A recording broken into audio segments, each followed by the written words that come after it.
마태복음 1장은 예수님의 족보와 그의 탄생에 대해서 말하고 있지요. 그래서 1장 다 읽어보시면 1장부터 이제 소위 말해 성경 읽기 할 때 좀 난관에 봉착하죠.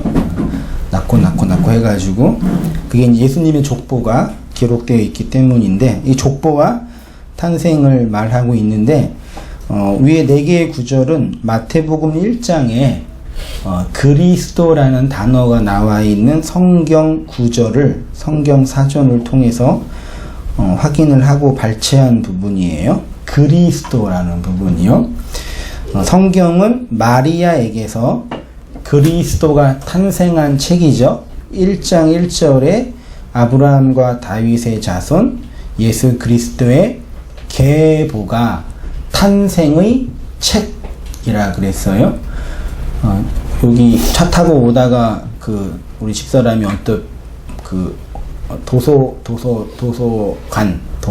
도서관에 이제 나와 있는 간판을 봤는데 어떤 내용이었냐고 했냐면 한 사람의 일생은 한 사람의 책이다. 까먹었다.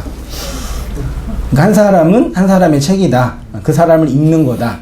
그러니까 그게 워킹 바이블이잖아요.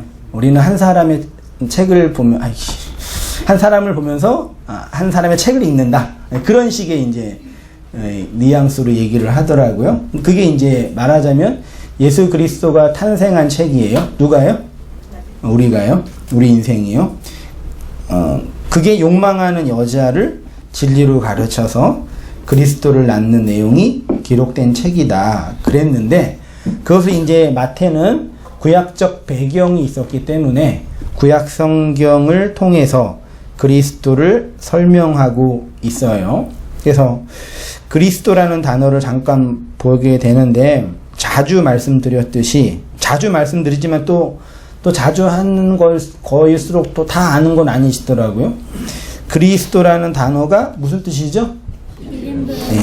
기름 부음을 받은 자라는 뜻으로 구약의 마시아흐, 소위 말해 메시아의 헬라어 음역이 그리스도예요.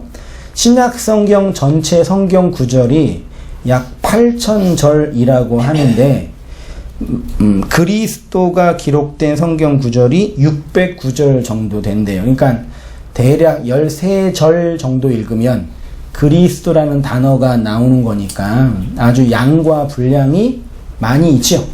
양과 분량이 많이 있다는 것은 그 의미와 내용도 중요하다라는 얘기. 그래서 사실 그 성경 연구 작업이 필요해요. 여러분이 생각하는 목사의 가장 중요한 직무는 뭐라고 생각하셔요? 목사가 하는 가장 중요한 일, 업무, 가르치는 거, 말씀을 전하는 거, 소위 이제 설교하는 거라고 하죠. 그러니까 설교는 설교를 잘 준비한다고 되는 게 아니라는 거 아시죠? 예를 들어서 그 설교를 잘하려고 일주일 내내 설교를 열심히 준비해. 예화를 모아하고 어떤 얘기를 다 한다고 설교가 잘 나오는 게 아니에요. 왜 그러냐면 설교는 설교 자체를 준비하는 것도 중요하지만 기본적으로 뭐가 필요해요? 설교를 준비하는 측면에서는 설교를 준비하는 것 이전에 기본적으로 성경에 대한 신학적 이해가 있어야 돼요. 성경을 많이 아는 것으로도 안 돼요. 성경을 많이 알아야 되지만 성경에 대한 신학적인 이해. 그래서 예를 들어서 이제 해야 할 일이, 원래 목사는 설교만 잘 준비해서는 안 되고 그 설교를 잘하기 위해서는 기본적으로 기저에 신학적인 작업이 학문적으로 잘 정리되어 있어야 되는데, 그래서 목사의 가장 중요한 현실적인 직무는, 중요한 일은 설교하는 거지만 그 일을 잘하려면 뭘 해야 돼요? 신학 공부에 신학 연구를 항상 해야 돼요. 근데 이제 그런 어려움이 있어요. 그러니까 설교만 잘 준비한다고 할 때 그 한계. 그래서 저는 여태까지 목회하고 설교하면서 항상 제 설교는 누구 중심의 설교예요? 제가 하는 설교는 개인적인 사적으로 볼 때도 한승희 목사가 하는 설교는 누구 중심의 설교예요? 한승희 목사 중심의 설교죠. 그게 어떤 의미인지 아세요? 그러니까 제가 신학적으로 공부하고 연구한 부분에서 얘기하는 거기 때문에 회중들 입장을 이해하기보다는 저 중심으로, 그 어쩔 수 없이 한 저의 그 일이에요. 왜냐면요, 신학 작업도 해야 되고 공부도 해야 되고 설교도 해야 되고 이 두 개를 분리해서 하면 어렵잖아요, 시간적으로. 그래서 이걸 합쳐가지고 설교를 준비할 때는 그냥 설교를 하는 걸 준비하는 차원도 있지만 저의 무슨 공부도 하냐면 신학 공부를 하는 차원에서 하는 거예요. 그런 의미에서 이제 설교가 그렇게 되는 부분이 있는데, 뭐 하다가 이 얘기를 했죠? 그러니까 설교를 잘 하려면은 신학적인 그 연구가 필요해요. 예를 들어서 신약 성경에 그리스도라는 단어 609절 정도 있는데 그걸 다 차트를 뽑아가지고 연결을 해서 이게 어떻게 연결되는지 설명해서 정리를 해서 어떤 학문 체계와 사상 체계를 만들어 놓고 설교를 해야지 말씀의 어떤 깊이나 논리적인 어떤 모순 없이 말씀을 증거할 수 있다. 그게 이제 목회자의 가장 중요한 직무고 일이다. 그걸 여러분이 알 필요는 있으세요. 왜냐하면 설교만 잘하는 목사만 이렇게 항상 기다리는데 그런 부분이 있거든요. 왜 우리나라가 축구를 못해요? 네? 그렇게 열심히 하는데 기본기가 없어서 그러는 거라고 얘기하잖아요. 그런 거 비슷해요. 그런 거랑. 시간이 좀 더 많이 있어서 또 저 혼자뿐만 아니라 또 많은 또 이제 동역자들과 말씀을 연구해서 이렇게 하는 작업이 필요한데 그게 이제 항상 마음속에 있는 부담감이고 또 바람이고 소원이기도 해요. 많이 기도해 주시고 응원해 주시면 좋겠고요. 아무튼 뭐 그렇게 그 그리스도라는 단어가 많이 나와 있는데 그리스도는 기름을 붓다, 기름을 바르다라는 동사 크리마가 아니라 크리오예요. 이걸 제가 왜 크리마라고 썼는지는 모르겠는데 크리오에서 왔어요. 그러니까 그리스도는 크리오, 기름을 붓다, 기름을 바르다. 붓다와 바르다를 같이 써요. 히브리적 배경에는요. 같으면 이제 기름을 붓는 거랑 기름을 바르는 게 똑같지는 않지요. 근데 비슷하게 써요. 근데 이 크리마가 히브리어로 가면 뭐라고요? 마샤흐라는, 이 마샤흐에서 메시아가 나온 거예요. 마샤흐가 처음 사용된 성경 구절이 창세기 31장 13절이래요. 보세요. 나는 베델의 하나님이라 내가 거기서 기둥에 기름을 붓고, 이게 마샤흐 크리오예요. 거기서 내게 서원하였으니 지금 일어나 이곳을 떠나서 내 출생지로 돌아가라 하셨느니라.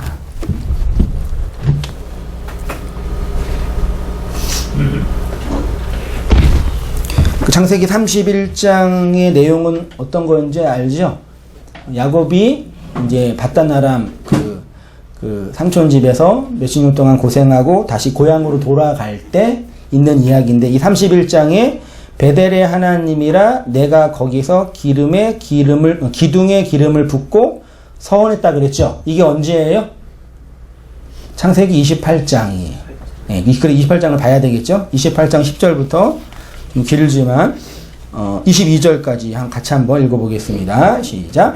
야곱이 부엘세바에서 떠나 하란으로 향하여 가더니 한 곳에 이르러는 해가 진지라 거기서 유숙하려고 그곳에 한 돌을 가져다가 베개로 삼고 거기 누워 자더니 사닥다리가 땅 위에 서 있는데 그 꼭대기가 하늘에 닿았고 또 본즉 하나님의 사자들이 위에서 오르락 내리락 하고 또 본즉 여호와께서 그 위에 서서 이르시되 나는 여호와니 너의 조부 아브라함의 하나님이요 이삭의 하나님이라 내가 누워있는 땅을 너와 자손에게 주리니 내 자손이 땅에 되어 내가 서쪽과 동쪽과 북쪽과 남쪽으로 퍼져갈지며 땅의 모든 족속이 너와 내 자손으로 말미암아 복을 받으리라. 내가 너와 함께 있어 내가 어디로 가든지 너를 지키며 너를 이끌어 이 땅으로 돌아오게 할지라. 내가 내게 허락한 것을 다 이루기까지 너를 떠나지 아니하리라 하신지라. 야곱이 잠이 깨어 이르되 여호와께서 과연 여기 계시거늘 내가 알지 못하였도다. 이에 두려워하여 이르되 두렵도다. 이것은 다름 아닌 하나님의 집이요 이는 하나님의 문이로다 하고 야곱이 아침에 일찍이 일어나 베개로 삼았던 돌을 가져다가 기둥으로 세우고 그 위에 기름을 붓고 그곳 이름을 베델이라 하였더라. 그 성의 옛 이름은 루스더라. 야곱이 서원하여 이르되 하나님이 나와 함께 계셔서 내가 가는 이 길에서 나를 지키시고 먹을 떡과 입을 옷을 주시어 내가 평안히 아버지 집으로 돌아오게 하시오면 여호와께서 나의 하나님이 되실 것이요 내가 기둥으로 세운 이 돌이 하나님의 집이 될 것이요 하나님께서 내게 주신 모든 것에서 10분의 1을 내가 반드시 하나님께 드리겠나이다 하였더라. 아멘. 28장 10절부터 쭉 읽으시니까 대충 어떤 내용인지 흐름과 감은 잡히시죠? 이게 이런 내용을 담고 있지 않을까? 라는 좀 그런 추측, 해석, 마음의 이해가 되시죠? 베델의 원래 이름은 뭐였어요? 루스였는데 루스가 어떻게 베델, 베이트 엘, 하나님의 집이 됐죠? 기름을 어디에다 뿌렸어요? 돌에다. 그 돌은 무슨 돌이에요? 이 본문을 보세요. 괜히. 야곱이 베개, 머리로, 야곱의 머리로 벤 돌 베개를 기둥으로 세워서 거기에 기름을 뿌리니까 그곳이 베델, 하나님의 집이 된 거잖아요. 창세기 1장 1절에 6마디 말 베베시트가 뭔지 아시죠? 베이트가 어디 안, 누구누구의 집이에요. 그러니까 하나님이 하나님으로 우리에게 감지되려면 이 땅에 하나님이 계실 집이 필요해요. 그러니까 하나님은 우리가 이 땅에서 하나님을 알려면 하나님이 나타나는 내용이 필요하잖아요. 그게 하나님의 집이에요. 그래서 하나님이 집이 없으면 좀 그럴 수 있지만 하나님이 없는 거예요. 그래서 성경에도 하나님 없는 자들이 있죠. 그러니까 그 하나님이 없는 자들은 하나님이 없다라는 얘기가 아니라 하나님이 계시지 않는다라는 개념이에요. 능력이 없어서 편재하지 않는다는 얘기. 다 계시는데 모든 곳에 계시는데 그 하나님이 인식되거나 경험되거나 감지되지 않는다라는 차원에서 하나님 없다. 그러니까 초월이신 하나님이 이 땅에 하나님의 형상과 내용으로 계시려면 말하자면 집이 필요해서 하나님이 이 땅에 오셔서 뭘 하시는 거예요? 하나님이 거할 집을 짓겠다는 얘기예요. 그게 베이트. 근데 뭘로 짓겠어요? 로시. 머리로 하나님이 거할 집을 짓겠다. 그게 베레시트라 그랬잖아요. 딱 그 얘기예요. 야곱의 머리가 기둥으로 세워져서 기름이 뿌려져서 세워진 곳이 베델, 하나님의 집이 된 거죠. 이 하나님의 집의 기능 중에 하나를 설명하는 중요한 단어가 하늘의 문이에요. 하나님의 집인데 그게 하늘의 문이 있대요. 문은 뭐예요? 안과 밖을 연결하는 통로죠. 그게 문이에요. 땅과 하늘을 연결하는 통로가 하늘의 문이죠. 그 하늘에 가려면 하늘의 문을 통과해야 되는 거죠. 쉽게 말하면요. 근데 성경에서 문 하면 다 어디 문이에요? 성막 문이에요. 성전 문도 돼요. 성방에는 문이 몇 개 있어요? 3개 있잖아요. 다 아시죠? 자꾸 왜 찡찡대지? 그치? 좀 뒤에서 그러시죠? 진짜.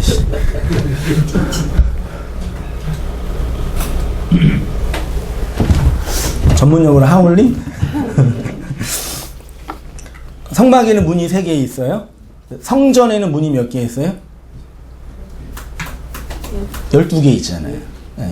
그럼 이 문은 통과하는 거잖아요. 아무튼 그 3개의 문을 통과하는 것을 통해서 하나님의 은혜의 자리로 들어가는 것을 가르치는 것이 성막이라고 해서 그 전치사 공부하면서 바깥에서 안으로 들어가는 거 5째 날, 6째 날, 7째 날 안에서 나오는 거 등등 했던 거 기억나시죠? 그 얘기예요. 그러니까 야곱이 베델에서 본 하늘의 성막은 뭐냐? 자신의 머리로 벤 그 돌이 언약의 기둥이 되어서 기름이 부어지고 하나님의 집이 되었기 때문에 그것이 하늘의 문, 하나님의 성전, 집이 된 거죠. 야곱이 환상을 보고 여러 가지 서원을 했지요. 어디서부터 있냐면 20절부터 있지요. 야곱이 서원을 맹세하는 거예요. 서원하여 이르되 하나님이 나와 함께 계셔서 내가 가는 이 길에서 나를 지키시고 먹을 떡과 입을 옷을 주시어. 지금 야곱이 어디에서 어디로 가는 거예요? 성경 안 봤죠? 부엘세바에서. 부엘, 하나님이 아브라함에게 준 언약의 집인 부엘세바에서 어디로 가요? 하란으로 떠나는 거예요. 아브라함이 갈대아 우르에서 돌다가 부엘세바에서 정착했죠. 거기에서 다시 야곱이 떠나서 하란으로 가는 거예요. 가는 길에 뭐라고 했냐면 나에게 떡과 먹을 것을 주시면, 그러니까 말하자면 우리 묵시 안에서 우리의 존재가 완성돼 있었는데 부엘세바에서 이 땅에 내려오는 과정, 이 인생의 과정 속에서 하나님이 떡과 양식을 주셔서 우리를 그 진리로 이끄시는 거겠죠. 근데 그렇게 하시면 뭐 한다 그래요? 내가 평안히 아버지의 집으로 돌아가게 하시오면 여호와께서는 나의 하나님이 되실 것이요. 그러니까 하나님이 나의 하나님이 되려면 하나님이 나의 집에 계셔야 되죠. 내가 하나님의 집이 되어야 되잖아요. 그래서 곧바로 내가 기둥으로 세운 이 돌이 하나님의 성전이겠지요. 성막이겠고요. 집이 될 것이요. 하나님께서 내게 주신 모든 것에서 뭐요? 10분의 1을 반드시 드리겠습니다. 이 세 가지 서원, 하나님이 될 거다, 성전이 될 거다, 11조를 드리겠다. 이 세 가지는 결국 뭐예요? 하나예요. 하나님 이꼴 성전, 성전 이꼴 11조예요. 왜요? 나의 하나님이 된다는 것은 내가 곧 하나님의 집, 성전이 된다는 것이고, 11조는 누구한테 드려요? 하나님께 드리는 거죠. 그러니까 이 11조를 받으신다는 것은 내가 성전이 된다는 것이고, 그 성전이 곧 11조로 완성된다는 거죠. 설명해 드릴게요. 잘 보세요. 22절에 10분의 1을 드리겠나이다가 히브리어로 아사르예요. 히브리어로 세 개의 자음으로 되어 있대요. 아사. 이게 뭐라고요? 뜻이 11조를 바치다, 혹은 혹은 축적하다 라는 뜻이래요. 11조 하면 가장 대표적인 본문이 어디예요? 말라기죠. 본 나와 있어요. 말라기에 11조 있죠. 11조가 이거일까요? 여기에다 뭘 붙여요? 뭐가 있어요? 네모난 거, 맴이라는 접속사에서 마아세르, 이게 11조예요. 그러니까 열에 이게 맴이라는 단어가 말씀, 뭐 그런 내용, 장소를 의미하거든요. 열이 완성된 말, 그게 뭐 11조예요. 근데 이 아사르가 기본적인 뜻이 스트롱 코드를 찾아보니까 6238번에 있다고 하는데, 기본적인 뜻이 뭐라고요? 축적하다예요. 축적하는 게 뭐예요? 쌓는 거, 저장하는 거죠. 그게 11조를 드리다예요. 그러면 우리 생각에 축적하는 거랑 11조를 드리는 거랑 같아요, 달라요? 달라요. 우리 생각에는 다르죠. 축적은 이게 나한테 쌓는 거고 11조를 이렇게 뭐 드리는 거잖아요. 근데 히브리인들의 개념 속에서는 축적하고 저장하는 게 11조를 드리는 거래요. 네? 11조를 드린다는 건 저장하는 거예요.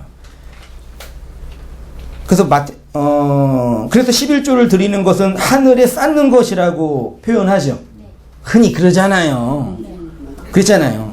이렇게 하늘에 쌓여진 것을 뭐라 그래요? 보물이라 그러잖아요. 잘 들어보세요. 돈 거두려고 그런 거 아니, 걱정하지 마세요. 보세요. 말라기 3장 8절 같이 읽어보겠습니다. 시작. 사람이 어찌 하나님의 것을 도둑질하겠느냐? 그러나 너희는 나의 것을 도둑질하고도 말하기를 우리가 어떻게 주의 것을 도둑질하였나이까 하는도다. 이는 곧 11조와 봉헌물이라. 너희 곧 온 나라가 나의 것을 도둑질하였으므로 너희가 저주를 받았느니라. 만군의 여호와가 이노러라. 너희의 온전한 11조를 창고에 들여 나의 집에 양식이 있게 하고 그것으로 나를 시험하여 내가 하늘 문을 열고 너희에게 복을 쌓을 것이 없도록 붙지 아니하나 보라. 여기 11조와 봉헌물이죠. 집사의 의무 중에 하나가 뭐예요? 11조와 감사 헌금을 드린다는 게 전통 개신교 집사 안수 받았거나 서리 집사 임직할 때 그 서약서 다 쓰셨죠? 그 의무예요. 성도는 아니고 집사.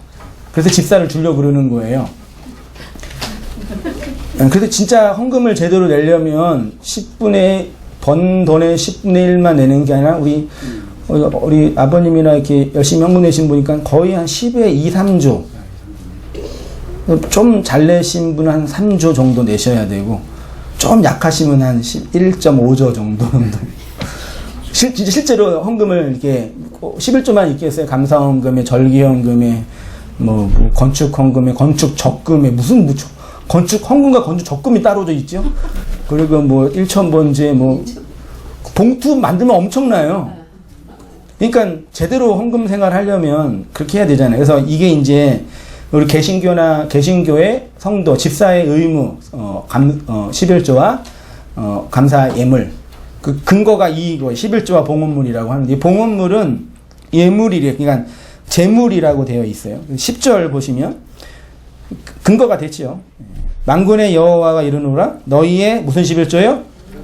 온전한 11조가 뭐예요? 여러분 우리가 일반적으로 이해하고 있는 보편적으로 온전한 11조. 정확하게 번 돈의 10분의 1 세금 떼기 전으로 해야 돼요.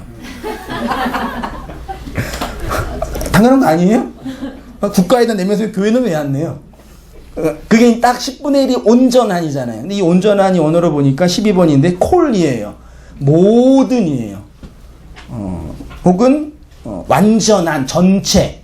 그러니까 딱 10분의 1이 아니라 어떤 11조가 가지고 있는 어떤 의미, 온전함의 의미의 차원이지, 딱 고대 시대는 화폐가 없었잖아요. 그러면 11조를 뭘로 냈어야 됐어요? 농산물로 냈어야 됐잖아요. 이 6월달에 블루베리 농사가 있는데 블루베리 1000송이 뽑았어요. 그럼 몇 송이 내야 돼요? 100송. 그게 가능하세요? 농사 하시는 왕계신. 그게 가능해요? 담아내기, 아니, 양파. 양파 10개 뺐는데 딱 100개만 줄 수 있어요? 아니요. 말이 안 되잖아요. 우리 화폐의 개념으로, 우리의 그 아라비아 숫자의 개념으로 11조를 이해한 거라니까요. 11조 내야 돼요? 내면 안 돼. 그게 없다. 그건 나쁘다. 그게 아닙니다. 저는 다 얘기했습니다. 11조가 중요하고 11조를 내야 돼요. 할렐루야. 어디 가서 딴 얘기, 저 한경희 목사라고 있는데 이거 11조 없다고 그랬다. 그렇게 하지 마세요. 난 다 얘기했어요. 새겨 들으세요. 그 11조를 어디에 내요? 창고죠. 창고도 원문으로 보니까 창이라는 단어가 오자를 해요. 요게 저장하다, 저축하다의 명사형이래요. 그 곡간, 중요한 것을 보관하는 것. 그 다음에 고가 바이트예요. 집이에요. 그러니까 중요한 것을 저장하는 집, 직역하면. 양식, 그래도 뒤에 있잖아요. 양식이 있는 집이에요. 그러니까 11조는 집에다 양식을 저장하는 게 11조예요. 아시겠죠? 직역으로 보면은요. 자, 3페이지로 가셔서 3페이지 10의 완성으로서의 하나. 그러니까 11조는 완성된 것을 창고에 저장하는 행위입니다. 그러니까 우리가 일반적으로 보편적으로 기존 교회 등등에서 이해하는 11조는 어떤 개념이에요? 하나, 둘, 셋, 넷, 다섯, 일곱, 여덟, 아홉, 열 중에 그러니까 10분의 1이죠. 그러니까 열 중에 하나가 11조죠. 이렇게 이해해요? 근데 성경에서 10은 완전수, 충만수, 만수. 우리 전 세계적으로 가장 많이 사용되는 진법이 10진법이랑 12진법도 영국인가 사용한다고 하는 것 같는데, 그 십진법이 뭐예요? 1, 2, 3, 4, 5, 6, 7, 8, 9 9에서 10이 되면 이 10이 없어지고 0이 되고 하나가 되는 거잖아요. 10이 완전히 그러니까 11조는 뭐냐면 1, 2, 3, 4, 5, 6, 7, 8, 9, 10이 완전히 채워져서 완전히 채워진 게 없어지고 하나가 주어지는 거예요. 그러니까 어떤 개념이냐면 이 열이 하나가 되는 거예요. 그러니까 1부터 9까지 해서 원래 9 더하기 1 하면 10이잖아요. 이 0이 어디서 나온 거예요? 네. 그러니까 이게 합쳐져서 하나가 뛰어나가는 게 이것의 완성이 1이다. 그래서 11로 나가는 거예요. 다른 수로 딱. 다시 1부터 시작하는 게 십진법이 개념이거든요. 11조는 그런 개념이. 이 열이 완성된 거 하나. 그러니까 10분의 1은 아니에요. 분명히. 원래 성경에서 많은 고대 시대의 11조는 이런 개념이 아니에요. 그냥 이게 돈 걷기 편하니까 우리가 갑근세는 몇 프로네요? 3%, 여기 세목해공이 뭐 있는데. 다 떼어가잖아요. 3% 이렇게 0.1% 해가지고 그런 개념으로 이렇게 세금 걷기 편하게 만든 고대 시대부터 기독교만 있었던 유대교만 있었던 게 아니라 모든 나라와 종교에 다 있었던 우리나라도 11조 있었어요. 보니까요. 세금 개념으로 있었어요. 근데 원래 의미는 열이 완성된 것을 10의 하나다. 아세르, mem마 아세르. 이것이 완성된 맴. 그게 11조예요. 그건 어떻게 해요? 하나가 완성됐으니까 어떻게 해요? 먹으면 돼요? 안 돼요? 안 되죠. 어떻게 해야 돼요? 저장을 해야지 내년에 또 씨를 뿌릴 거 아니에요. 그 먹으면 내년에 못 먹어요. 그래서 이것 개념이 절기로 설명된 거예요. 씨를 뿌리고 열매를 거두는 절기가 맥추절이죠. 오순절. 열매를 거둔 다음에 그 열매를 저장하는 절기가 장막절이잖아요. 그 보물은 저장하는 거예요. 저장하기 위해서는 씨가 뿌려지고 자라고 열매가 맺어져야 하죠. 그래야 그 열매 속에서 씨가 나오죠. 그래서 저장하는 건 열매를 저장하는데 그 열매 먹으면 돼요? 안 돼요? 왜 안 돼요? 그 안에? 그러니까 열매를 저장하는 이유는 열매가 씨를 보호하니까 저장하는 거지. 열매를 먹으려고 그것도 있겠지만 그 씨 때문에 저장하는 거잖아요. 그런 개념이 저장하는 개념이에요. 그게 보물이라고요. 이것이 11조라는 거죠. 쉽게 말해 열이라는 완전은 열매라고 하고 그 열매에서 나오는 씨를 하나라고 할 수 있죠. 온전하고 완전하게 차야지만 11조가 가능하겠죠. 그래서 10을 완전수라고 해요. 10이 되면 끝나고 다시 1로 시작하죠. 11조는 열매가 완성된 10이 딱 차서 만수가 돼서 그것의 생명으로 상징으로 다른 것 씨를 낼 수 있는 것 그것을 보물이라고. 그래서 뭐예요? 저장하는. 그래서 예수님이 뭐라 그랬어요? 너희를 위하여 보물을 땅에 쌓아두지 말라. 거기는 좀과 동록이 해하며 도둑이 구멍을 뚫고 도둑질하느니라. 오직 너희를 위하여 보물을 하늘에 쌓아두라. 거기에는 좀이나 동록이 해하지 못하며 도둑이 구멍을 뚫지 못하고 도둑질도 못하느니라. 내 보물이 있는 곳에는 내 마음도 있느니라. 그러니까 제가 이해하는 방식이랑 일반적으로 보편적으로 여태까지 이해했던 방식이 좀 다르죠. 이 본문 자체를 제가 부정하는 게 아닙니다.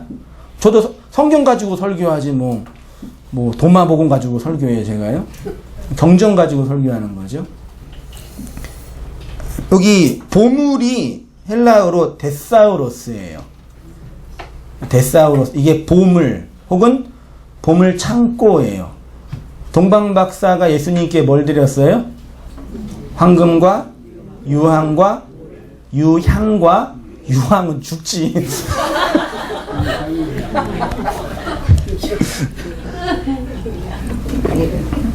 유향과 뭘 약을 드렸죠? 어디에서 꺼냈어요?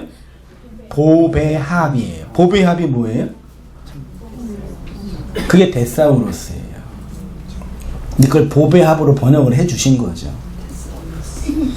여기 보물 있잖아요. 보물 16번. 이게 데사우로스라니까요.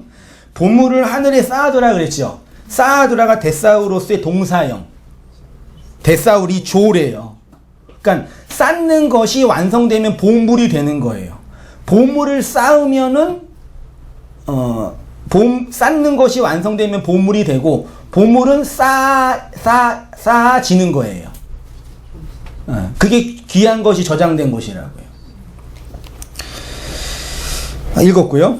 3페이지 오른쪽으로 와서요. 그러니까 야곱이 11조를 드리겠나이다 라는 것의 다른 의미는 저장하겠습니다, 축적하겠습니다 라는 뜻이겠죠. 보물을 쌓겠습니다. 어디에요? 기름으로 부어진 언약의 기둥이 된 성전에. 누구예요 그게? 그게 결국은 야곱 자신이란 말이에요. 그래서 야곱이 그래서 누구를 낳았어요? 몇 명을 낳았어요? 12를 낳았잖아요. 그래서요. 눈이 커졌어. 그게 10이 완성된 열매라고요. 그 고생해가지고. 그러니까 이 고백하가 이 서원을 해가지고 바단 나라로 가서 삼촌한테 굴르면서 12를 넣고 들어온 거잖아요. 그러면 야곱이 축적하겠다고 한 그 보물은 결국 뭐냐? 그게 바로 성전에 쌓이는 양식이죠. 보물을 모으는 방식이 11조이고 보물이 저장된 곳이 성전이고 그 성전을 하늘이라고 하고 그 하늘을 통과하기 위해서 3개의 문이 필요한 거죠. 이렇게 보물이 쌓이는 것을 충만하게 된다라고 하고 성경에서 쌓여서 충만하게 된 하나님의 보물을 뭐라 그런다고요? 그걸 교회라고. 그래서 에베소서에 보면은 만물을 그의 발 아래 복종하게 하시고 그를 만물 위에 교회의 머리로 삼으셨느니라. 교회는 그의 몸이니 만물 안에서 만물을 충만하게 하시는 이의 충만이니라. 그 너비와 길이와 높이와 깊이가 어떠함을 깨달아 하나님의 모든 충만하신 것으로 너희에게 충만하게 하시기를 구하노라. 우리가 다 하나님의 아들을 믿는 것과 아는 일에 하나가 되어 온전한 사람을 이루어 그리스도의 장성한 분량이 충만한 데까지 이르니니 이렇게 표현하고 있어요. 흔히 우리가 믿는 종교를 기독교라고 하죠. 기독이라는 단어는 그리스도 교의 한자 음역이에요. 예수교가 아니라 그리스도교예요. 그리스도는 기름 부음을 받은 자예요. 이렇게 기름 부음을 받은 자를 통해서 깨끗하게 된 자를 그리스도인이라고 해요. 구약에서 기름의 기능 중에 대표적인 게 뭐라고요? 깨끗하게 하는 거예요. 여러분, 깨끗하게 하다의 개념이 뭐냐면 윤리적, 도덕적으로 흠이 없다라는 개념이 아니에요. 하루 종일 살고 집에 가서 일하고 집에 가면 얼굴에 뭐가 껴요?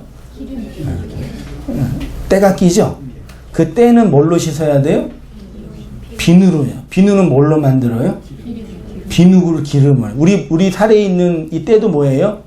기름이에요. 그 기름을 기름으로 닦는 게 비누예요. 그렇죠? 그러니까 그리스도는 기름을 붓는 거예요. 혹은 기름을 바르는 거예요. 이거 그냥 고대 시대의 성구는 아카시아 나무로 조각공을 만들었어요. 만들었다고 쳐요. 요거는 거룩해요? 거룩하지 않아요? 거룩하지 않아요. 불결한 가구예요. 그거 어떻게 해야 돼요? 여기에다 올리브 기름을 발라야지 성구, 거룩하게 구별된 깨끗한 가구가 돼요.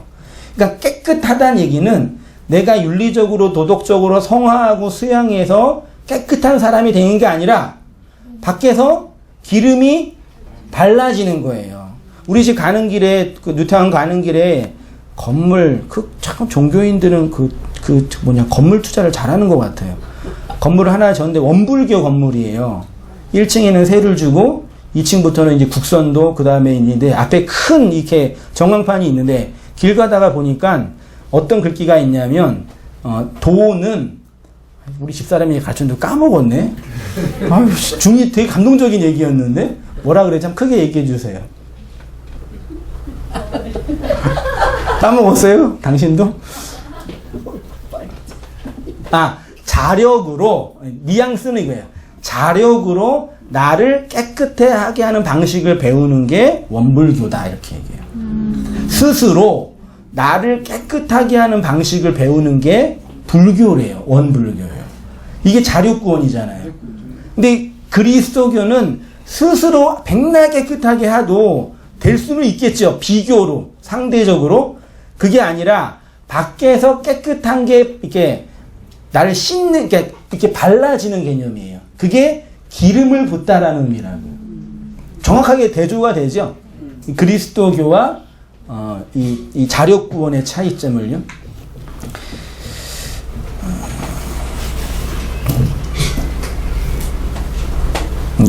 우리 안에 왜 기름은 기름으로 씻겨야 씻깁니다.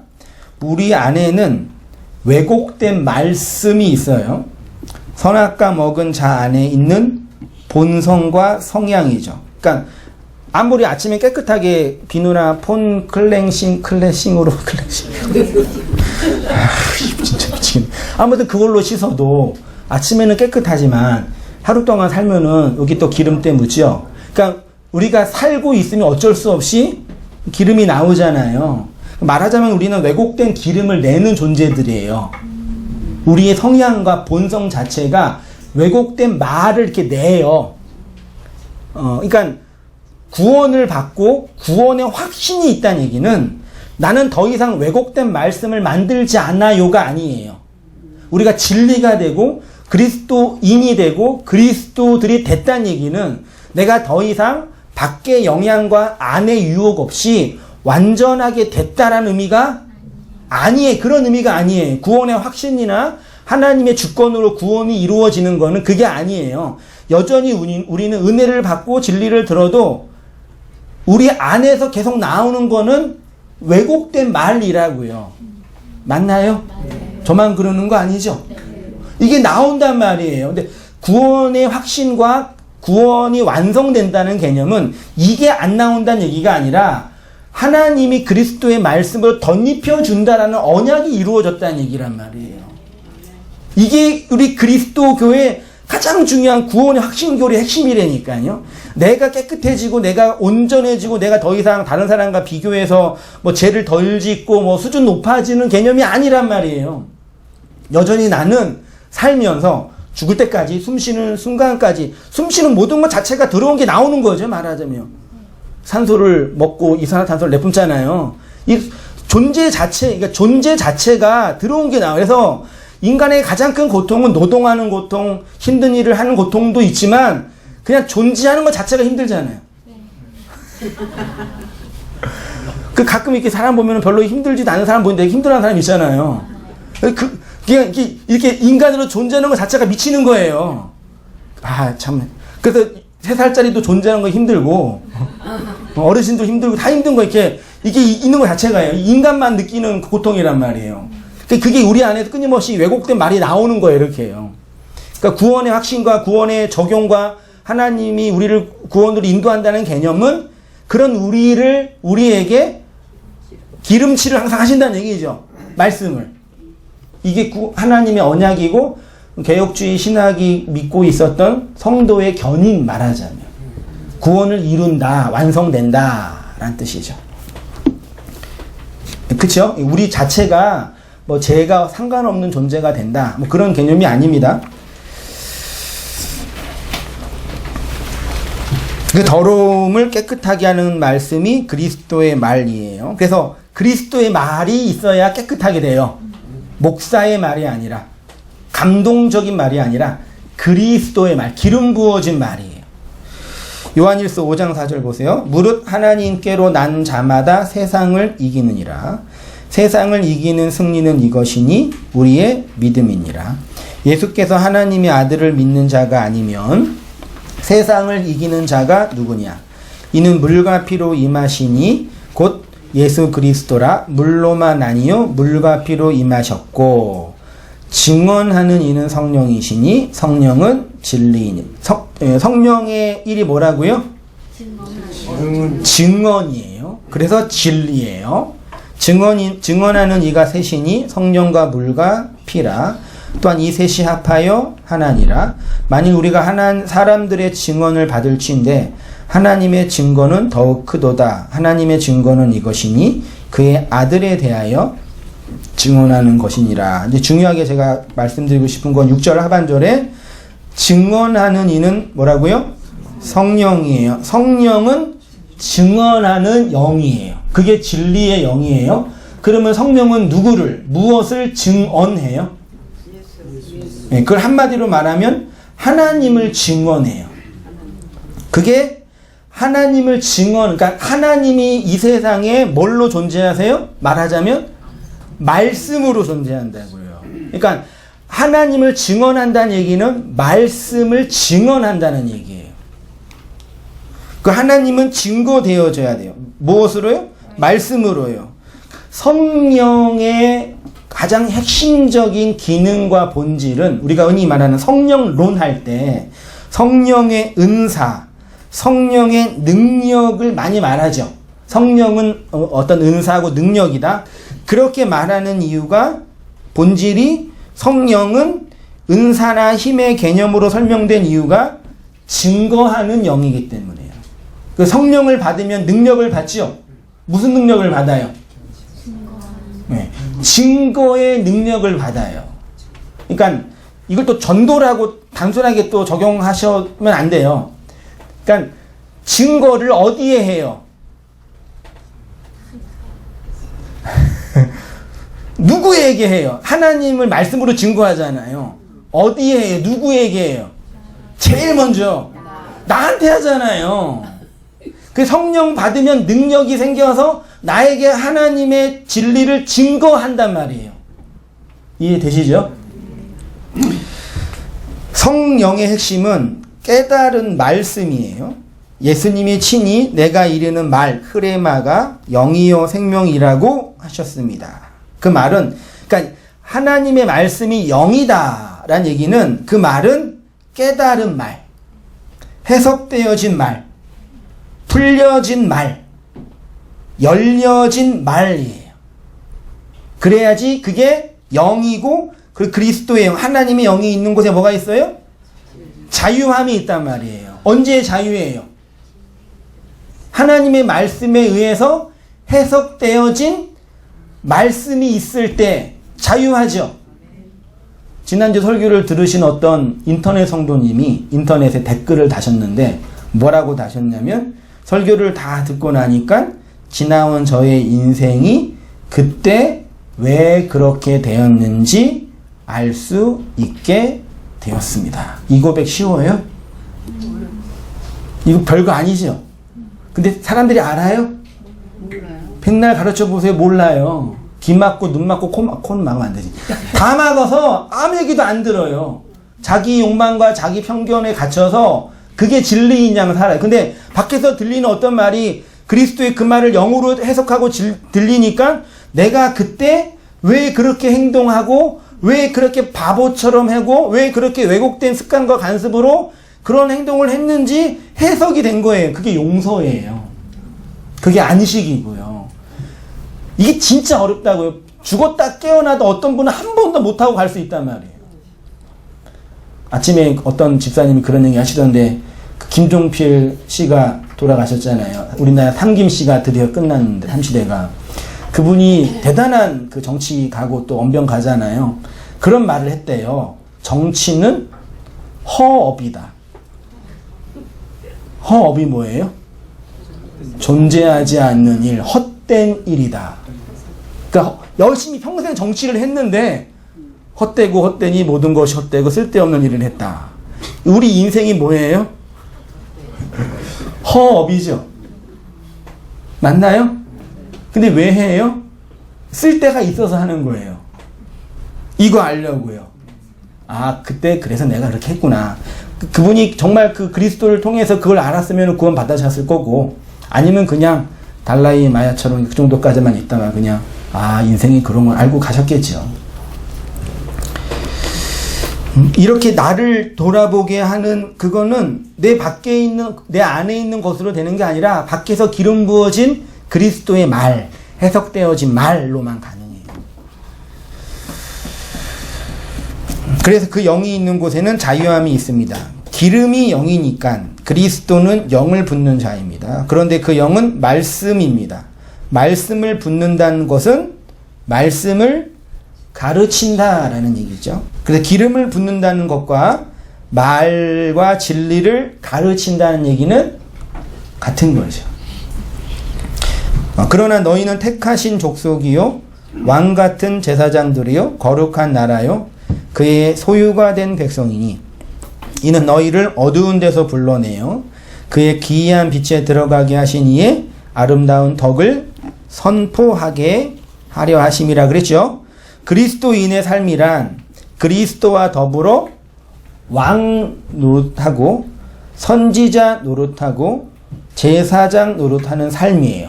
왕과 선지자와 제사장이 공통점이 뭐예요? 기름 부음을 받은 자, 말씀을 받은 자, 영을 받은 자예요. 그래서 왕 같은 제사장이라고 해요. 그러면 왕 같은 제사장이 하는 일이 뭐예요? 한마디로 말하면 아름다운 덕을 선포하는 거, 그게 증거하는 거예요. 그러니까 내 안에 깨닫게 된 율법의 말이 없이는 이거 안 읽었네요. 나를 어두운 데서 건져내요. 그의 기이한 빛에 들어가게 한 아름다운 덕을 선전하는 일이 왕 같은 제사장의 일입니다. 그러니까 내 안에 깨닫게 된 율법의 말이 없이는 하나님을 증언할 수가 없지요. 우리가 하나님을 증언하기 위해서 전제가 필요한데 육체, 왜곡된 말, 육체가 내는 건 뭐예요? 왜곡된 말. 그래서 육체는 부정하고 영은 깨끗하다. 그러니까 그게 영육 이원론, 영육 속설이 아니라 육체가 내는 거는 왜곡된 말이란 말이에요. 그래서 영의 깨끗한 말로 씻겨야 된다. 그 뜻이 영은 거룩하고 육은 속되다. 그런 취지의 말씀들이 있는 거예요. 사실은요. 그리고 그리스도가 함께 있어야 되는데 내 인생 역사를 통해서 증언하는 그리스도를 선전하는 것이 왕 같은 제사장인 성도의 삶입니다. 그리스도를 증언하는 게 왕 같은 제사장이에요? 그러면 무엇을 근거로? 누구를 통해서? 그리스도를 통해서. 근거는 나에게 증거된 그리스도를. 그러니까 인문학에서 사회학에서도 대화법이 있잖아요. 이 진리와 상관없더라도 대화법에서 어떤 사람의 화법이 사람들한테 감동을 줘요? 1. 유 메시지. 2. 아이 메시지. 사람들한테 어떤 얘기를 할 때 유 메시지가 뭔지 아시죠? 아이 메시지가 뭔지 아시죠? 어떤 얘기를 할 때 유 메시지가 감동이 돼요? 아이 메시지가 설득이 돼요? 그 사기꾼들이 무슨 말을 주로 해요? 사기꾼은 그렇지만 말 잘하는 분들이 아이 메시지로 얘기를 해요. 물건을 팔 때나 좋은 약을 소개할 때 어떻게 소개해요? 내가 써보니까 너무 좋아. 너도 써봐. 그렇게 얘기하잖아요. 이걸 유 메시지로 해보세요. 너는 피부가 너무 안 좋아. 그래가지고 못 살아. 이게 써봐. 사겠어요? 일반 사회도 그런단 말이에요. 말씀을 전하는 것도 이 세상의 율법으로 전하는 거예요. 우리 말로 전하잖아요. 너는 비진리야. 그렇게 돼가지고는 진리와 상관없고 너는 지옥 가. 그러면 기분 좋겠어요? 네가 믿는 그 예수 안 믿어. 그리고 딱 가잖아요. 말하자면 심리적으로. 믿을 분은 믿겠지만. 그래서 기본적으로 내 안에 역사한 나에게 증거된 그리스도의 그 말을 하는 거예요. 근데 이게 왜 중요하냐면 그 말을 전하는 그 사람이 중요한 게 아니라 내 안에서 경험된 얘기가 있어야 된다는 얘기예요. 여러분, 설교자는 I 메신저예요? U 메신저예요? 그래요? 아, 역시 똑똑해요. 이게 U 메신저가 아니에요. 여러분, 설교 한번 해보세요. U로 돼요? 안 돼요. 그래서 설교자가 힘든 게 왜 힘든지 아시겠죠? 공부도 하고 연구도 해야 되지만 자기 안에서 증거된 얘기 그 이상을 얘기 못해요. 그 이상을 얘기하면 금방 뽀록 나요. 금방 다 알아채요. 저거 자기도 모르면서 그런다. 니는 속으로 그런단 말이에요. 인간이 영물이라니까요. 영이 있어요, 진짜. 다 알아봐요. 다 알아요. 알아쳐먹다는 게 나쁜 얘기인가요, 이게? 다 알아먹잖아요. 그러니까 내용을 잘 몰라도 저분이 그걸 알고 경험하고 깨달았고 자기 안에 증거된 그 얘기를 하는구나를 알잖아요. 그게 I 메시지로 전하는 얘기라니까요. 그게 점점 이 시대가 어두워지고 복음을 증거하기 힘든 세대가 된 이유 중에 하나가 저 같은 말씀을 전하는 메신저들이 거의 U 메시지로 전하는 거예요. 어떤 교회가 크게 됐다. 우리도 뭐 헌신하자. 그렇게 근데 성도들도 마찬가지예요. 진리를 알고 복음을 알았다고 하는 분들조차도 어떻게 다 너는 이게 문제야, 너는 저게 문제야. 물론 그런 얘기도 필요하겠지만 기본적으로 내면적 소양이 여기에서 나오는 거예요. 여기에서 내 역사, 내 인생 속에서. 그래서 그래야지만 여러분 상처를 덜 받아요. 생각해보. 제가 정말 일주일 내내 열심히 일하고 막 시간도 주고 열심히 말씀을 쫙 준비했어요. 정말 그 기깔난 말씀을 막 다 해서 준비했어요. 근데 앞에 다 텅 비어 있어요. 마음이 어때요? 상처받지요? 이해되세요? 그래서 전 상처 안 받아요. 그렇다고 계속 그러는 얘기는 아니고요. 왜냐면 물론 내가 잘 전해야 되고 내가 잘 전해서 많은 분들 유익을 얻어야 되겠지만 기본적인 시작이 어디서 시작하는 거예요? 저한테 하나님이 나한테 준 언약과 영과 진리의 말을 내 안에서 풀어내는 게 증거되는 거니까 안 듣는 분이 손해지요. 어떤 의미에서는. 그렇죠? 그건 저만 그러는 게 아니라 여러분도 마찬가지라니까요. 그러니까 말씀을 듣고 나누는 기본적인 이 프로세스 자체를 그렇게 바꾸셔야 돼요. 그렇게 해야지 내가 은혜 받고 내 은혜로 다른 사람한테 더 유익과 감동을 준단 말이에요. 찬양하다가 그렇다고 우시면 안 돼요. 잘 전달해야지. 막 눈물 흘리면 제가 설교하다 막 울면 되겠어요? 감동 뭐 농담이에요. 나쁘다는 얘기가 아니라 은혜 받고 감동 받아서 하면 되는데 좋은 거예요. 많이들 우세요. 한편에 조수미가 하는 그 화려한 노래보다 성도의 눈물 한 방울이 더 감동을 주는 건 다 알고 있잖아요. 그게 왕 같은 제사장인 성도의 삶이에요. 그래서 우리 안에서 그러니까 우리가 고민하고 애쓰고 기도하고 연구하고 또 다른 분들의 얘기를 통해서 배워야 할 게 내 안에서 증거된 그리스도의 그 증언, 하나님이 말씀으로 증언되고 있는 그 역사적 내용들에 대한 그 진소란. 물론 더 기술적으로 말을 잘하면 더 좋겠지요. 스피처처럼 더 잘하면 좋겠지만 그건 그 다음 문제고요. 그러니까 여러분 각자가 여러분 삶 속에서 그렇게 왕같은 제사장으로 말씀을 담는 자로 어디에 있든지 그러니까 믿지 않는 남편, 이 복음을 모르는 남편에게 유메시지로 얘기를 하면 들어요, 안 들어요? 안 듣잖아요. 그 뭘로 해야 돼요? 이 메시지로 잘 이렇게 해야 돼요. 그걸 어떻게 할지는 이제 여러분이 이건 더 기술적으로 얘기할 필요가 있는데 근데 그게 맞아요. 많은 분들 얘기를 들어보니까 그런 부분이 있는 것 같아요. 나의 삶을 통해서 그리스도가 증언되는 거고 또 다른 사람 얘기할 때도 다른 사람 얘기를 다 듣고 나서 너는 그게 문제야, 너는 그게 안 돼. 그러니까 이게 문제 이렇게 얘기하면은 아주 친한 분이 아니시면 그렇게 얘기하지 마세요. 아주 진짜 허물 없이 지내는 친한 분 아니시면은 그 다른 사람의 신앙에 대해서 그분의 인생에 대한 이 과정에 대해서 쉽게 우리의 한 부분의 스펙트럼으로 평가하는 건 왜곡될 수 있단 말이에요. 그분이 왜 그런 말을 하는지 이유가 다 있단 말이에요, 사실은요. 그러니까 이 복음을 알고 있는 분들의 그런 내면적인 그런 풍성한 그 이해와 그게 있어야지 그런 품을 가지고 말씀과 진리를 증거하는 진정한 교회가 될 수 있는 거죠. 성령 받고 능력 받으면 이렇게 내 속에 무저갱인 땅 끝까지 그리스도를 증언하는 삶이 되는 겁니다. 그러니까 오직 성령이 너에게 임하면 권능을 받는잖아요. 땅 끝까지 복음을 증거하잖아요. 네. 우리의 능력이 임하는 거예요. 나를 그 진리로 해석하고 시면의 내용을 받아들이고. 근데 이게 저도 심리학이나 상담학이나 정신분석학에 관심이 많아가지고 뭐 지금은 책을 많이 읽는데 사람들을 상담하거나 이렇게 할 때 이게 진짜 안 되는 사람들이 있어요. 그 전문가들의 표현 중에서. 그러니까 밖에서 들려오는 얘기를 자기 안에서 해석하지 못하는 분들. 그러니까 심리적으로도 그런 분이 있어요. 특히 이제 나이 드신 어르신들이 이게 되게 강하시죠. 지난주 얘기했던 것처럼 막 왜곡된 뉴스, 가짜 뉴스에 휘둘려서 막 다니시는 그런 극우 성향의 어르신들이 있잖아요. 얘기하면 그분들 이해하세요? 나쁜 놈이라 욕해요. 말하는 사람을. 그러니까 자기들만의 어떤 성향에 있는 거죠. 그게 모든 사람한테 다 있다니까요. 근데 능력을 받으면 그런 나의 이 무저갱이 깨뜨려 들어간다니까요. 그게 아까 고백했던 그 인터넷 성도님의 고백.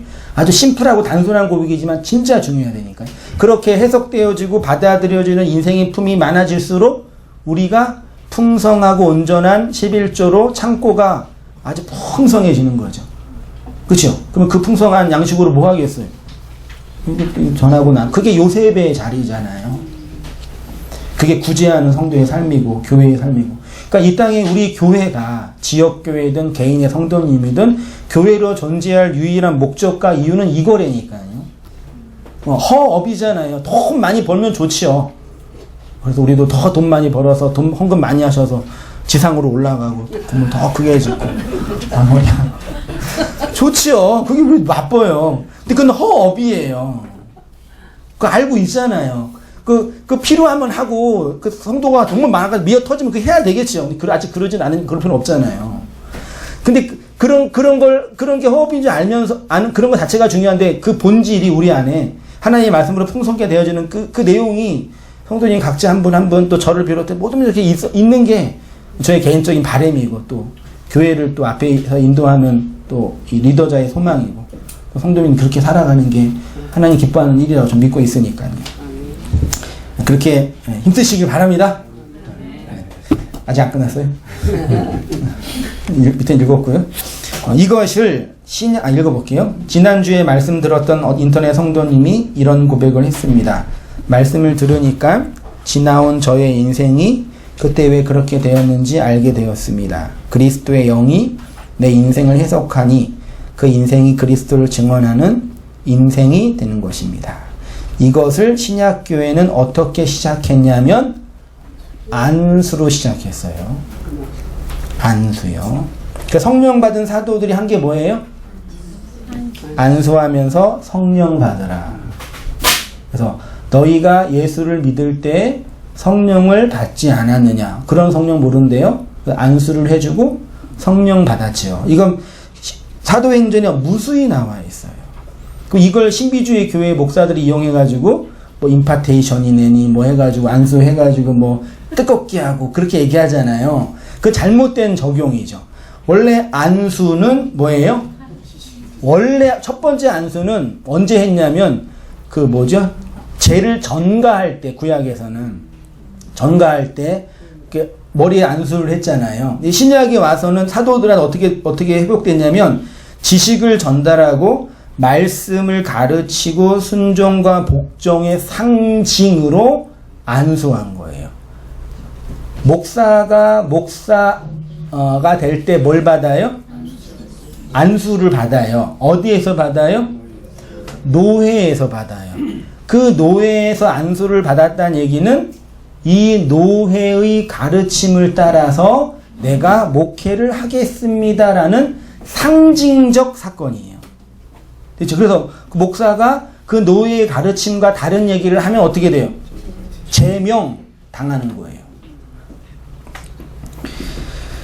이것이 기름 부음의 핵심이에요. 소속의 문제이고 순종의 문제예요. 나는 이렇게 가르침을 받은 데, 그러니까 안수했다는 얘기는 말씀을 뭐 했다는 얘기예요? 가르친다. 말씀을 전한다. 그래서 함께 이 말씀에 소속되고 이 말씀의 권위에 순종한다라는 상징이라고요. 그 상징을 그대로 할 필요는 없어요. 그러니까 우리가 이 세상의 모든 것은 사실 다 상징으로 있거든요. 우리가 믿는 기독교는 흔히 종교가 아니라고 하죠. 그 뭐예요? 종교가 아니면 뭐예요? 아무튼 뭐 그 왜 그러냐면 하나님을 믿고 우리가 믿는 도리를 체계화해서 그걸 상징으로 만들어 놨어요. 다. 그래서 목사가 서서 말씀을 전하고 축도를 하고 찬양을 하고 이거는 그 자체도 의미 있는 일이지만 우리가 어떤 존재인지를 고백하는 상징적 행위 되게 중요해요. 그래서요. 제가 군대 가서 답답한 게 뭐냐면 예배를 드리고 싶은 거예요. 말씀 듣고 싶고. 근데 그 예배 현장은 말도 안 되는 설교를 하시고 이상한 종교 행위거든요. 근데 거기에 가니까 눈물이 나고 그 하나님의 은혜가 밀려오는 것도 느껴져요. 왜 그러냐면 제가 이해한 저의 상징이 있었잖아요. 경험했던 그 예배 제도와 형식 속에서요. 그러니까 우리가 모여서 제도를 만들고 형식을 만드는 이유는 뭐냐면 이것을 통해 사람을 지배한다는 얘기가 아니라 우리가 믿고 있는 도리가 무엇인지를 눈에 보이는 상징적인 형식으로 단순하게 딱 만들어 놓은 거라니까. 그래서 그 예배 형식과 제도와 제의가 그래서 중요한데 이렇게 만들어 버렸는데 이제 어떻게 해요? 이게 역전이 된 거예요. 그 안에 있는 의미와 내용은 모르고 그 형식에 매여서 하는 거예요. 그래서 찬양할 때는 손을 들어야 되냐 말아야 되냐, 축도할 때는 45도냐 20도냐 90도냐 이렇게 말도 안 되는 거에 매여서 그 내용을 못 보는 거예요. 그래서 이제 개혁을 한다는 분들이나 약간 이제 진보적인 분들이 이런 형식과 제도를 다 뭐해라? 타파하자, 버리자, 그렇게 얘기하는, 그것도 문제가 있는 거예요. 목사라는 이 직임도 상징이에요, 사실은요. 제가 일주일 동안 나가서 일할 때는 목사로 일해요? 누가 그러더라고요. 성민 씨 이상해. 왜요? 신학을 한 것 같아. 무서워. 뭐 아니에요. 그랬는데, 관심은 내가 있어. 그랬는데, 이게 있나 봐요, 뭐가. 뭐 하면 어때 또? 했는데. 그런 상징의 내용을 잘 알고, 그것들을 적절히 잘 이렇게 활용하고 사용하면 되는 거지. 이건 나쁘다, 이거는 뭐, 그러니까 본질을 아시면 돼요. 여러분은 누구한테 안수 받으셨어요? 여러분 안수해 주신 분이 누구예요? 목사, 어떤 목사가? 내가 안수해요? 그리스도가 안수하잖아요. 안수하셨잖아요. 그래서 그 안수가 하나님의 말씀의 증거고 영으로 증거되어지는 내용이고 내가 그 그리스도께 속해 있고 그리스도께 복종하고 그리스도를 따른다라는 걸 모두 이렇게 내포하는 거예요. 그래서 우리가 모여서 예배를 드리는 게 사실 그런 상징이에요. 안 드려도 되죠? 돼요. 근데 안 되더라고. 어떤 분이 복음을 듣고 이제 진리를 알고 자유하니까 예배를 안 드리는 자유에 빠졌어요. 한 3개월 돌다가 돌아오셨는데 그게 자유가 아닌 줄 알았다고. 그러고 오시더라고요. 그럴 필요 없어요. 예배를 안 드리는 게 자유예요? 말도 안 되는 얘기. 헌금을 안 내고 봉사를 안 하는 게 자유냐고요. 물론 과정으로 워낙 이렇게 얽매여서 그동안 이게 무서워서 했으니까 이해는 돼요. 그렇게 하는 부분에 대해서. 과정으로 필요한데. 그런 건 자유 아니잖아요. 그렇지만 그런 상징으로 나에게 말하고 공동체에 말하고 너에게 말하는 행위란 말이에요. 우리가 갖고 있는 모든 게 다 그런, 사실 집에서 저녁에 가족끼리 모여서 밥 먹는 거는 밥 안 먹으면 죽지요. 근데 밖에서 혼자 따로따로 먹어도 되잖아요. 근데 왜 안에서 굳이 힘들게 모여서 밥 먹어요? 그러고 보니 그러네요. 불편하게. 왜 그래요? 가족이라는 상징이라니까요. 그거 우리는 사 먹어도 돼. 근데 모이지 마. 그러고 모이면 그 집안 무슨 집안이 콩가루지. 맞잖아요. 이게 다 상징이라니까요. 부부가 사랑을 하는 거. 학교에서 공부를 다 그런 거예요. 그걸 잘 이용해서 그 내용을 알아먹으면 되는데 이 묵시복음과 진리로 자유한다고 하는 분들이 너무 이렇게 왜곡된 상태에 있다가 그것도 오독하시는 거죠. 그 안에 있는 내용을 정말 중요하게 받아들이면 정말 소중해요, 그게요. 그렇죠? 가족끼리 매일은 아니더라도 모여서 같이 식구끼리 밥 먹고 하는 그 자체가 저한테 감사가 돼요, 저는요. 아, 정말 이게 소중하구나. 이게 중요한 우리 행복의 모습이구나. 전 그러거든요. 예배도 마찬가지예요. 일주일 내내 바쁘게 다 생업 때문에, 일 때문에 정신없이 살다가 이게 모여서 그런 내가 어떤 존재고 어떻게 말씀을 살고 있는지를 알아가는 지식을 배우고 내용을 배우는 건 인터넷 속에 충분히 배울 수도 있잖아요. 어떤 의미에서는요. 지식과 정보는요. 그런 언약과 상징의 의미란 얘기예요. 그것들을 잘 이해해서 내용으로 받아들여서 그리스도를 증언하는 기제와 삶으로 살아가면 되는 거죠. 잔소리가 길었네요. 본문에도 없는데. 여러분은 우리는 그리스도께 안수를 받은 거죠. 그래서 그리스도 예수의 사람들은 기름 부음을 받은 예수의 사람들은 육체와 정욕을 못 박은 흔적을 가지고 있죠. 그러니까 너무 바빠가지고 식구가 같이 밥 먹을 시간이 없으면 한 달 동안 그러면 그리워지잖아요. 왜냐하면 그 전에 오선도선 식구가 모여서 밥 먹었을 때가 있으니까요. 그게 우리의 경험, 그리스도가 우리를 육체와 정욕과 우리의 육체와 정욕이 십자가에 못 박아 죽은 그 경험이 있으니까 그 경험을 또 회상하고 기억하는 거죠. 그게 그 얘기예요. 그래서 우리도 야곱의 고백처럼 평안히 아버지의 집으로 돌아가게 되고 집으로 돌아가게 될 것이고 여호와가 나의 하나님이 되시며 내 머리를 통해 하나님의 집을 세우며 하나님이 주신 이 모든 것이 10의 1로 완성되어 그리스도의 충만으로 온전케 되는 왕같은 제사장이 되어 그리스도의 아름다운 덕을 증언하는 교회가 되는 거죠. 그래서 우리가 하나님을 찬양할 수 있는 거고 그리스도를 증언할 수 있는 거고 우리의 신앙을 내 안에서 고백할 수 있는 것입니다. 그렇게 그 은혜로 살아가는 모든 성도님 되시기를 부탁드리고 충원드리고 감사드립니다. 기도할게요. 하나님 아버지, 우리에게 내려주신 이 소중한 언약의 내용들을, 언약의 상징들을 말씀으로 해석하고 적용하여서 그 의미로 안식하고 자유케 하시니 감사합니다.